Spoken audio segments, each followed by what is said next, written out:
অপরূপ TV online.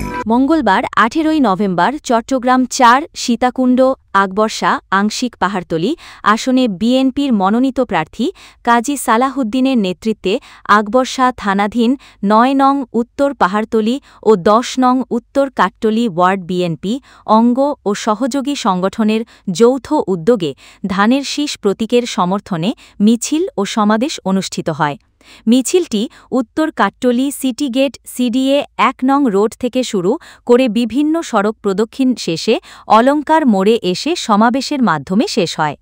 এতে প্রধান অতিথির বক্তব্যে রাখেন বিএনপির মনোনীত প্রার্থী কাজী সালাহউদ্দিন, চট্টগ্রাম মহানগর যুবদলের সাবেক সহ-সভাপতি শাহেদ আকবর, যুগ্ম সম্পাদক হাবিবুর রহমান মাসুম, উত্তর কাট্টলী ওয়ার্ড বিএনপি নেতা কুতুব উদ্দিন চৌধুরী, যুবদল নেতা গিয়াস উদ্দিন টুনু, মীর জাহাঙ্গীর, জামাল কোম্পানি, নগর ছাত্রদলের যুগ্ম আহ্বায়ক নূর নবী মহরম, নগর যুবদল নেতা গাজী ফারুক হোসেন, মেসবাহুদ্দিন চৌধুরী, আজিজ উদ্দিন চৌধুরী, খালেদ সাইফুল্লাহ, আনোয়ার হোসেন, নগর যুবদল নেতা ইকবাল হোসেন, মোহাম্মদ ইউনুস, দেলওয়ার হোসেন ফরহাদ, মোহাম্মদ দেলওয়ার, মোহাম্মদ শামীম, মোহাম্মদ শাহাদাত, মোহাম্মদ মহিউদ্দিন, ইমাম উদ্দিন তারেক, মোহাম্মদ সোহেল, মিজানুর রহমান রাজু, মোহাম্মদ ডালিম, মোহাম্মদ সোহেল রানা মির্জা, নগর মহিলা দল নেত্রী মিম ইসলাম সহ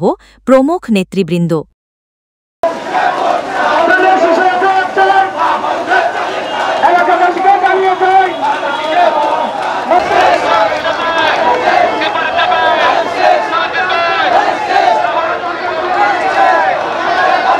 চট্টগ্রাম ৪ আসন থেকে ধানের শীষের মনোনীত প্রার্থীর পক্ষে এই চট্টগ্রাম ৪ আসনের আকবরশাহ থানা এবং পাহাড়তলী থানার ৯ নম্বর ১০ নম্বর ওয়ার্ড চট্টগ্রাম মহানগরের এই যে দুইটি ওয়ার্ড, এই দুইটি ওয়ার্ডের সর্বস্তরের নেতাকর্মী জনসাধারণ আজকে ধানের শীষের পক্ষের এই গণজোয়ারে অংশ নিয়েছে।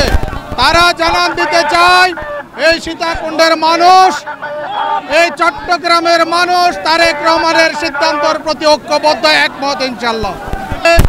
এই ধানের শীষের বিজয় ইনশাল্লাহ টিকিয়ে রাখতে পারবে না আগামীর বাংলাদেশ, তারেক রহমানের বাংলাদেশ।